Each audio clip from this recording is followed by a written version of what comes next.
মোহাম্মদ সিরাজ আকাশদীপদের বিরুদ্ধে যেভাবে বাজবল খেলা শুরু করেছিলেন জ্যাক ক্রলি এবং বেন ড্যাকেট, তাতে একসময় মনে হয়েছিল ম্যানচেস্টারের মতো ওভালেও বোধহয় একটাই ইনিংস ব্যাট করতে চায় ইংল্যান্ড। তবে সেই আশা পূরণ হয়নি। ভারতকে ম্যাচে ফিরিয়েছেন সিরাজ এবং প্রসিদ্ধ কৃষ্ণা। দুজনেই 4টি উইকেট নিয়েছেন, ফলে দ্বিতীয় দিনের শেষে কিছুটা স্বস্তিতে ভারত।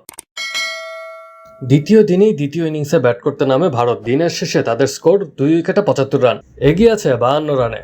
অবস্থা যা, তাতে 4 দিনের বেশি এই টেস্ট গড়ানোর সম্ভাবনা খুবই কম। প্রথম ইনিংসে ভারতের তোলা 224-এর জবাবে ইংল্যান্ডের প্রথম ইনিংস শেষ হয় 247 রানে। ক্রিস ওকস ব্যাট করতে পারেননি। দ্বিতীয়বার ফিল্ডিং করতে নেমে ভারতকে বারবার সুযোগ দিয়েছে ইংল্যান্ড। দুবার যশস্বী জয়সওয়ালের ক্যাচ পড়েছে, একবার পড়েছে সাই সুদর্শনের। দ্বিতীয় দিনের খেলা শুরু হওয়ার সময় ভারতের হাতে ছিল 4টি উইকেট। ক্রিজে ছিলেন করুণ নায়ার এবং ওয়াশিংটন সুন্দরের মতো ব্যাটসম্যান। প্রথম ওভারে জশ টংকে দুটো 4 মেরে শুরুটা খারাপ করেননি করুণ। সেই আগ্রাসনটা অবশ্য ধরে রাখতে পারেননি তিনি।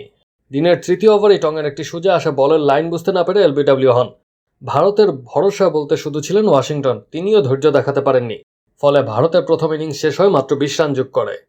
ইংল্যান্ড 15 ওভারে 100-এর বেশি তুলে ফেলেছিল। ভারতের বোলারেরা ম্যাচে ফিরেছেন দ্বিতীয় সেশনে। কান্ডারি সেই সিরাজ প্রথমে অলি পোপকে ফেরালেন, এরপর জো রুট এবং জ্যাকব বেথেলকেও তুলে নিলেন।